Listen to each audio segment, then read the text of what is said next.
오늘 성공 비결 세 번째 시간을 갖겠습니다. 우리가 성공을 하기 위해서는 첫 번째, 하나님의 뜻 안에서 나의 성공적인 정의를 내려야 된다. 나는 어떻게 사는 것이 성공적인 것이다 라고 하는 가치가 정해지고 그런 삶을 정했다면 그 다음에는 정확한 목표가 필요하다고 말씀드렸습니다. 이 정확한 목표는 더 구체적이어야 되고 그리고 더 상세하면 좋습니다. 자, 그러면 세 번째는 우리가 무엇을 생각해야 될까요? 성공적인 삶을 위해서 이 크리스찬들에게 꼭 있어야 하는 것, 전략입니다. 계획적인 삶을 사는 것이죠. 보통 전략이라고 했을 때에 기업에서 사용하는 용어입니다. 왜냐하면 전략은 모든 상황들, 내가 함께 일하는 사람들의 실력과 그 능력과 시장에 대한 환경과 그리고 앞으로 어떤 변화에 대한 것들을 전부 다 통합해서 생각하면서 계획을 세워야 되는 것입니다. 그래서 전략이라고 하는 표현을 사용합니다. 그러나 우리 인생에 있어서 이러한 전략들을 또 다른 말로 한다면 인생에 대한 상세한 계획이라고도 이야기할 수 있죠.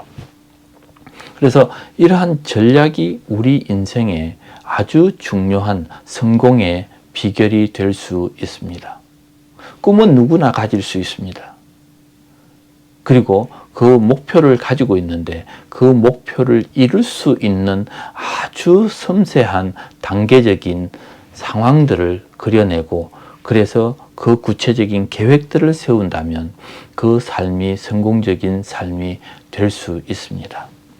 하나님은 전략적인 하나님이십니다. 하나님께서 사울을 부르실 때에 바울로 변환될 때 그는 분명히 아나니아에게 이야기합니다. 그는 나의 택한 그릇이다. 이방인들과 이방의 왕들을 위해서 나는 그를 선택했고 너는 가서 그를 안수해 줘. 하나님은 다 계획이 있었습니다. 12 제자를 부르실 때에도 그들의 연약함을 아시면서 3년 반 동안 훈련시켰고 그것으로 그것 다 되지 않기 때문에 또 40일 동안 부활 후에 그들과 함께 하면서 그들을 열심히 또 훈련을 했습니다. 하나님은 모든 상황들에 대한 계획들을 가지고 사람을 부르시고 훈련하시고 그리고 그 환경에 집어넣어서 연단하시고 결국은 하나님의 계획대로 그들을 다 이끌어 내셨습니다. 우리 하나님은 이미 다 계획하고 그리고 그 상황들에 맞추어서 사람들을 이끄셨습니다. 그렇다면 우리에게는 기도를 통해서 하나님께서 내게 주시는 그 꿈과 비전을 하나님과 함께 의논하면서 계획해야 맞습니다. 그래서 우리가 인생을 말할 때에 이런 계획서가 꼭 있어야 하겠지요. 집을 지을 때도 우리는 설계도를 가지고 집을 짓습니다. 만약에 설계도가 없고 대충 그림을 그려서 짓다 보니 실수하는 것이 있습니다. 하수관을 빼지 않는다든지 전기선을 제대로 빼지 않는다든지 그래서 어떤 환경에 대한 것들을 그때그때 변화를 갖다 보니 정확하게 그려지지 않는 것입니다. 여러분, 우리는 정말 하나님께서 내게 한 번 주신 이 삶에 대해서 우리는 계획을 가지고 살아가야 합니다. 예일대학에서 졸업생들에게 설문조사를 했습니다. 당신들은 인생에 대한 계획이 있으십니까? 혹시 인생에 대한 계획을 정확하게 노트에 적어서 나는 어떻게 살 것이다 라고 하는 우리가 말하는 블루프린트, 청사진이 있는 사람은 손 들어주세요. 그 설문조사에 3%의 사람은 나에게는 정확한 블루프린트가 있습니다. 근데 97%의 사람은 약 27%의 사람은 생각만 해봤고 직접 적어내지는 못했고 나머지 사람들은 생각이 아예 없었습니다. 그들과 함께 20여 년이 지난 이후에 그 졸업생들을 다시 찾아서 그 결과에 대한 또 조사를 했더니 결국은 이 3%의 사람들은 97%의 사람들이 가지고 있는 재산보다도 훨씬 더 많았고, 이 3%의 사람들은 자기의 삶에 대한 계획을 그대로 다 이루었고, 어느 누구보다도 높은 지위에서 자기의 삶을 지켜 나갔다고 하는 통계가 있습니다. 그리고 동일하게 카네기 연구소에서 하버드에서 비슷한 조사를 했더니 은퇴한 사람들에게 당신은 어떻게 해서 이 삶에 대해서 성공적으로 인생을 마감할 수 있었습니까? 3%의 사람들은 나는 젊었을 때부터 삶에 대한 정확한 계획이 있었습니다 라고 하는 그 퍼센테이지가 예일대에서 조사한 것과 동일하게 나왔다는 겁니다. 그렇다면 우리가 삶에 대한 계획을 세우고 또 여러 상황들을 생각하면서 전략을 세워나가면서 살아간다는 것, 우리에게 필요하다고 생각하지 않습니까? 하나님께서는 우리에게 분명히 가르쳐 줍니다. 누가복음 14장 28절 말씀에 너희 중 누가 망대를 세우고자 할진대 자기의 가진 것이 충공하기까지 족할는지 먼저 앉아서 그 비용을 계산하지 아니하겠느냐. 29절에는 만약에 그렇게 그냥 시작했다가 멈추게 되면 남들이 비웃지 않겠느냐.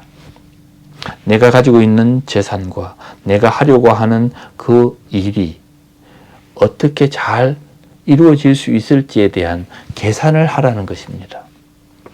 그렇지 않으면 우리가 남들에게 창피를 당할 수 있다. 그러면서 우리에게는 철저한 계산과 계획이 필요한 것이죠. 여러분들이 어떤 삶을 살기를 원할 때에 나는 무엇을 준비해야 되는지에 대한 계획들이 나와야 됩니다. 어린아이들은 이렇게 대답할 수 있습니다. 넌 커서 뭐가 되고 싶으니? 나는 장군이 되고 싶어요. 나는 엄마가 되고 싶어요. 나는 대통령이 되고 싶어요. 그들에게는 전혀 책임질 일이 없기 때문에 그런 대답을 할 수 있지만, 이제 우리들에게는 남은 시간 동안에 하나님께서 내게 주신 사명대로 나는 어떻게 살고 싶어요.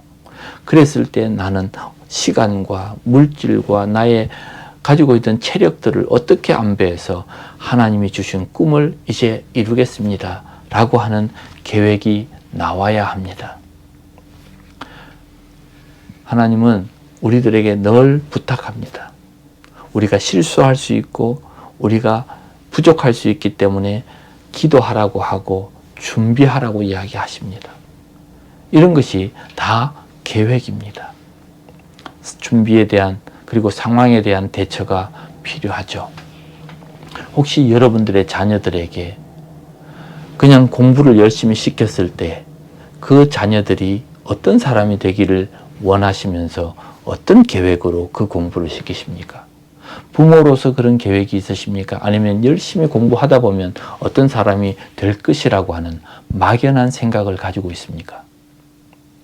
여러분들이 장바구니를 들고 슈퍼마켓에서 장을 본다고 했을 때 내 장바구니에 하나 둘 담고 있는 그 모든 이 장의 내용물들이 여러분들 머릿속에 있지 않습니까? 내가 이것을 사서 오늘 저녁에는 어떤 요리를 할 것이고 우리 집에 뭐가 없기 때문에 뭐가 필요해서 그 장바구니에 담았을 것입니다. 그렇다면 우리가 지금 매년 살아가고 있는 이 인생에 이제 남아있는 시간 동안에 나는 무엇을 담아서 어떻게 하나님 앞에 온전한 생애를 드릴 수 있을지에 대한 정확한 계획이 필요합니다. 여러분, 우리에게는 계획이 필요합니다.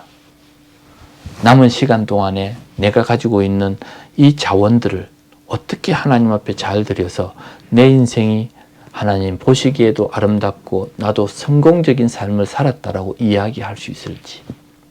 저는 우리 라이프 미션 온라인 교회가 정말 함께 모여서 하나님의 비전을 나누고, 그래서 이들이 정말 1년에 몇 번이라도 그 헌금과 그리고 함께하는 비전을 나누기 위해서 남은 시간 얼마 없지만 함께 선교지에 가서 그들을 격려하고 위로하고 또 우리도 그들과 함께하는, 그래서 하나님을 기쁘시게 하는 일들을 하고 싶은 것입니다.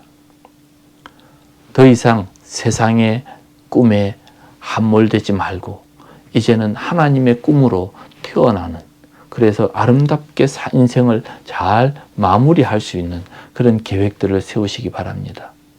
남은 시간 내가 가지고 있는 물질 잘 활용해서 남은 인생이 성공적인 마무리가 될 수 있도록 우리 모두가 힘써야 할 것입니다.